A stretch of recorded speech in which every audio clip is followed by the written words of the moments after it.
సేవా కార్యక్రమం అనేటువంటి కార్యక్రమాన్ని దేశవ్యాప్తంగా కూడా మన గవర్నమెంట్ ఆఫ్ ఇండియా రూపొందించింది. దాంట్లో భాగంగా ఈరోజు అన్ని గ్రామ పంచాయతీల్లో కూడా పరిసరాలన్నింటినీ కూడా పరిశుభ్రం చేయటం, బుష్ క్లియరెన్స్ చేయటం, తర్వాత మరుగుదొడ్లు లేనటువంటి ఇళ్ళకు కూడా మరుగుదొడ్లు మంజూరు చేయటం, తర్వాత ప్రతి డ్రైనేజీలలో కూడా డ్రైనేజ్ సోక్పిట్లు నిర్వహించడం.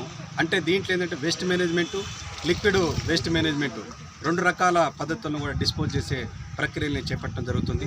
ఇదేంటంటే ఇప్పుడు అనేక రకాల రోగాలకి కారణం అనేది ఈ బ్యాక్టీరియా, వైరస్, తర్వాత ఈ దోమలు ఇవన్నీ కూడా కారణమవుతూ ఉన్నాయి.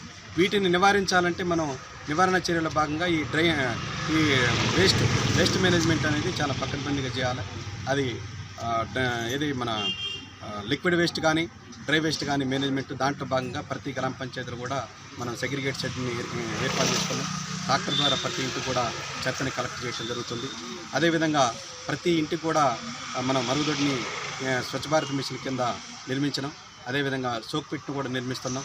డ్రైనేజు వాటర్ అంతా కూడా ఇంకిపోవడానికి డ్రైనేజ్ సోక్ పిట్ను కూడా ఏర్పాటు చేసి గౌరవ జిల్లా కలెక్టర్ గారు నేతృత్వంలో వాళ్ళ యొక్క డైరెక్షన్స్లో ఈ అన్ని చర్యలు కూడా చేపట్టి మనం ఈ కొరివి మండలంలో ఎక్కడా కూడా ఇది డ్రైనేజ్లో కానీ తర్వాత మన ఆరు బయట కానీ చెత్త లేకుండా చేసేటువంటి కార్యక్రమాన్ని మేము అందరం కూడా చేస్తూ ఉన్నాం.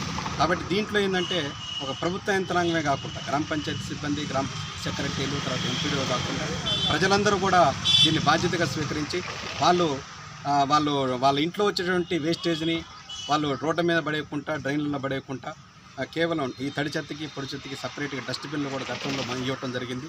వాటిని వేసి ఆ ట్రాక్టర్ వచ్చినప్పుడు ట్రాక్టర్ ద్వారా ఇచ్చేసినట్టయితే ఈ డ్రైన్లలో కానీ ఆరు బయట కానీ చెత్త లేకుండా ఉంటుందన్నమాట. ఆ విధంగా ప్రజలందరూ కూడా చేయాలి.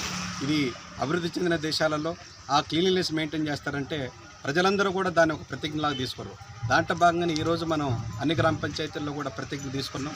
ఆ సంకల్పాన్ని నెరవేర్చి మనం స్వచ్ఛ కొరివి, అదేవిధంగా స్వచ్ఛ మహాబాద్ నిర్మాణంలో, అదేవిధంగా దేశం మొత్తం కూడా స్వచ్ఛ ఇండియా నిర్మాణానికి అందరూ కూడా సంకల్పం తీసుకొని దాన్ని నిర్వహించాలని చెప్పి నేను ప్రజలందరినీ కూడా కొరివి మండల ప్రజలందరినీ కూడా కోరుకుంటున్నాను.